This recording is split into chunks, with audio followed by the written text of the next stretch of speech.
The Bulldogs have banked their first win of the season, and they've also given us a look at how they're going to use some of their key players in attack.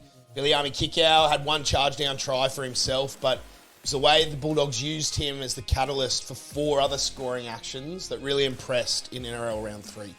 I thought the lead up to Jacob Preston's try is a really good example of these Bulldogs players knowing their roles in this new attack. You can see them laying on the right tram here. They get 2 middles interested in the play the ball, shifting through James Salmon through the middle of the field to get out to Kikau. Kikau straightens. Importantly, he doesn't bring Tanner Boyd into the tackle there. He spots up between the 4 and 5 men, which means that Jamin Jolliffe has to fill up down the short side. They get that 6-4 split. You can see him come back the other way. Marnie jumping out from behind the ruck to hold up A and B defenders. Burton sweeping across field into first receiver through the middle. We saw him play that role at halfback a few times last year and he looked really good. You can see the way the defence just sits on their heels here. Burton's quick enough to skip across a tiring defensive line, and then Hutchinson a lovely little pass to find Preston on the edge there.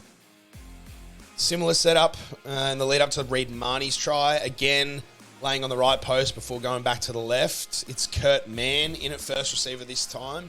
He and Hutchinson do a really good job isolating Cleese Haas at 4-man for the Titans here. You can see how many times Cleese has to change directions and readjust his positioning in the line. Ends up getting caught back on the inside.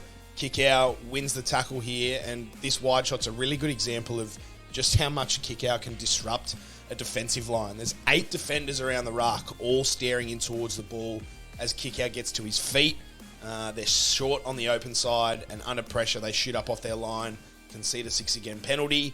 So what do the doggies do? Back to the right post. And this is a good example of where Reid can really add a point of difference to this doggies attack. Keanu Kinney counting numbers from behind the ruck. He sends an extra body towards the open side. Reid spots the smaller guy sitting at A defender and takes his opportunity there. Again, Kikau doesn't look like he's involved in this try, but go back a couple of tackles and all the pressure and stress that the Titans are under here is because of what Kikau did a few tackles earlier. So the doggies just kept going back to the well in the lead up to Jacob Carraz's try. Another lay on Boat for More on the right post. Kurt Mann, Drew Hutchinson, Kikau in that exact same shape as they did in the lead up to Marnie's try. Kikau is not necessarily winning quick play the balls in all of these actions, but just the gravity he has as a ball carrier, compressing the line in towards the ball, which is creating space on the open side of the field. Matt Burton swinging around again in that familiar pivot shape. Again, the defence just sitting on their heels as he skips across field. And look, it's poor defence from Brian Kelly in this example, but we need to credit the Bulldogs for creating these one-on-one situations. It's as much as you can hope for as an attacking outside back. Jacob Carraz gets room to move here and does enough to beat his opposite number. It's good footy from the Dogs. It's fair to say that they saved the best for last, though. The lead up to Connor Tracy's try, pretty much a length of the field effort from the Bulldogs, and Kikau having 2 key involvements here. We saw him in these areas for Penrith a few years ago, shifting to kicks out on the edge and yardage.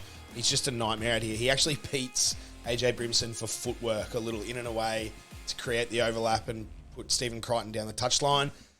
Key involvements from some key Bulldogs players here. Obviously, Stephen Crichton finds Tracy, finds Hutchinson.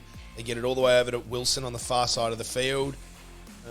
Laying one back to the middle. The Gold Coast actually do really well to scramble here. They get 6 defenders on their right edge. They know that's where the ball's going.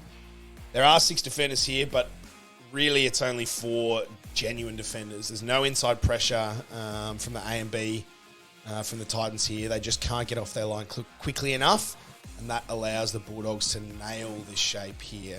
It's Kurt Mann digging nice and deep into the line, and then Kikau in his signature little jockey shape out the back here. I don't know how you're supposed to defend this. AJ actually turns and makes good contact on the big fella, but he's able to produce the good pass for Tracy to dot down in the corner. This is really encouraging footy from the Bulldogs, looking really purposeful with the ball. It seems like they know what they're trying to do with Kikau. They're not just shoveling it to him and hoping he does it all himself on the way to the in goal, but finding ways to use him to disrupt the defensive line, fold it in towards the ball, and then shift to the edges where they do have some strike options in the outside backs this year. So still early days. It was against a poor Titans outfit, but really encouraging from the Doggies in round 3.